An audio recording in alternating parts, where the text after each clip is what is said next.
The Florida legislature is heading into its final 3 weeks. Last week, the Florida House passed a measure that would give voters in November the chance to eliminate property taxes on all homesteaded properties. The only exception would be funding for schools. But neither the Florida Senate nor the governor expressed support for what the House did, and that was obvious when Jim sat down with Senate President Ben Albritton a few hours after the House passed their property tax plan. The House obviously passed earlier today a bill that they're proposing for property taxes that would abolish all homesteaded property taxes across the board except for property taxes as it relates to schools. I know that that's probably a non-starter for you in the Senate, but give me your thoughts as to what the House's action entails and what it would mean if it did make it to the ballot. Well, first of all, I appreciate the opportunity to spend time with you. It's always great to see you, Jim. The property tax, first point I want to make is the property tax issue as a whole is not simple math. It is trigonometry at a minimum. So it is a very, very challenging topic to try to find, what is fair across the board. The House, yes, the House passed a bill today and I have not watched it on television. We had our own session, but passed a bill today that would essentially eliminate all homestead property taxes, save schools, to your point, and then first responders. And my takeaway from that is that their perspective is, and I would largely agree with that. Their perspective is these are core services, and we should be thoughtful about that. One thing they did do, though, which is, as this entire conversation has been going on, one thing they did do, and I give them huge kudos for that, the governor for starting the conversation, and the House, they've had, great proposals that have come out. This idea of a transition, if you will, maybe it happening over a period of time instead of all at one time, and to give the local communities a chance to adapt, that really is fascinating to me.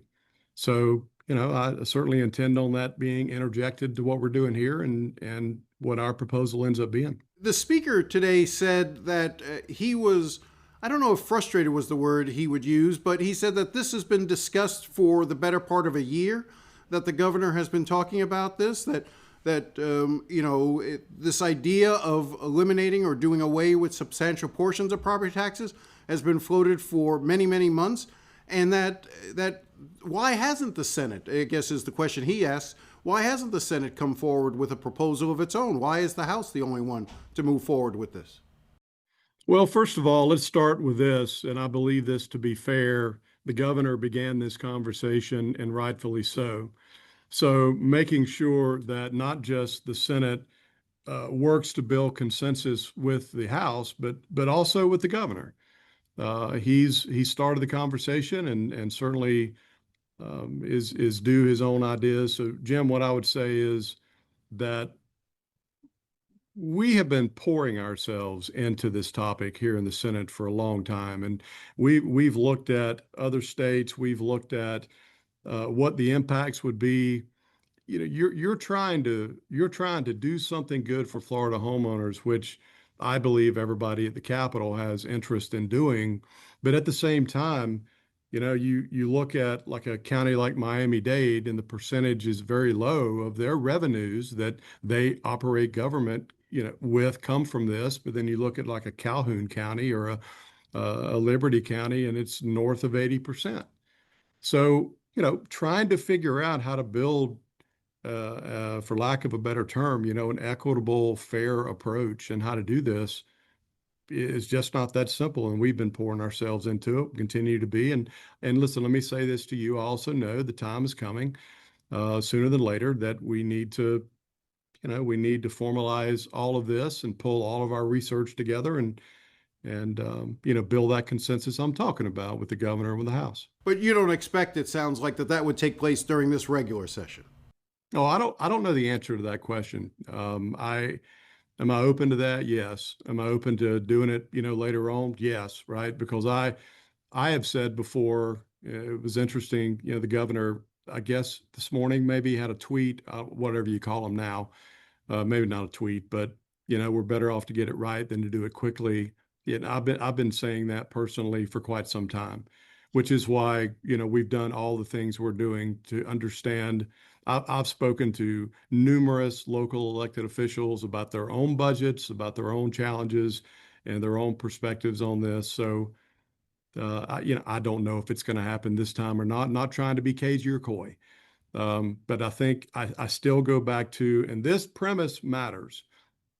Getting it right really matters. And then, second of all, we are committed to making sure that whatever the mix is or whatever the proposal is, that the ballot summary is something. Look, Florida voters are smart, and whatever they read that is the ballot summary on what this is going to be, it needs to not be circular talk. It needs to be easily understood. They need to be able to read through that and sit there and say, you know what? I understand this. I see its impacts on me, see what its impacts could be on our community, and yes or no. That's simple.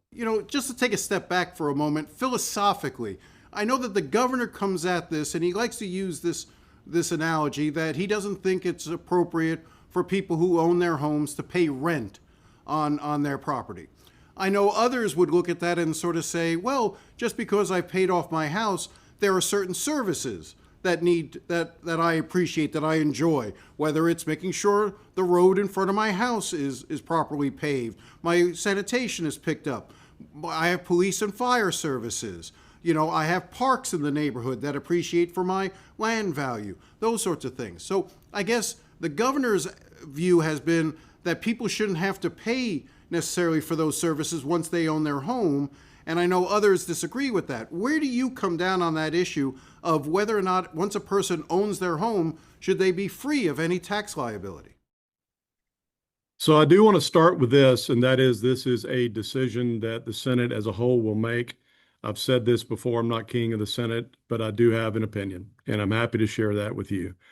And that is that if somebody owns their home, they're still receiving these services. I wouldn't agree with the premise of essentially renting your home essentially from the government, because there are core services that I think everybody, look, when they turn the spigot on in the house, they expect some clean water to come out, right? So there is a whole list of these things that I think are functionally core services that every homeowner should expect from their local community. Obviously, the only thing that the legislature is required to do is pass a budget. You can forestall the question of property taxes to a special session afterwards. Same thing with redistricting, but the budget is something you're required to pass. I know that you were taken by surprise when the House released their budget a week ago, and that you then moved to release your budget. And clearly, there are differences between the House and the Senate versions of the budget. That's to be expected. But just on the mechanics of releasing the budget, typically those are coordinated between the House and the Senate. Did you see that as a sign of disrespect towards the Senate, that the House went about it the way they did? No, I did not. They put their budget out. We had been we had been prepared to roll our budget out, I think, since February 4th, and had continued to alter our timeline, wanting to be sure that we roll it out, with our partners in the House. And you're only talking about a matter of days, which is the difference, right? We had flexibility built in, and we're prepared to go, and they rolled theirs out, and ours is out, shortly following that. So no, I don't view it as that. And I do want to make this point too, because I think this really matters. Number one, getting the budget right matters more than anything. And last year took longer than anybody really wanted to build a budget and to get it done. But the end result was good for Floridians. It was a great budget, less than the previous year, continued to pay off debt, had new accountability and reporting metrics all through the budget. It was a really good budget for Florida. And I have every expectation we're going to do the same thing this time.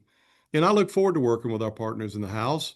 And the second point I'll make is that, Jim, when you look at the budget as a whole, we're really save a couple of silos that we'll figure out there's lots of places in the budget, and I mean lots. We're not that far off. We're actually closer as a starting point this year than we were last year, and I view that as very beneficial, and certainly would be something I would think that Floridians would look at and say, well, yeah, that's a good start.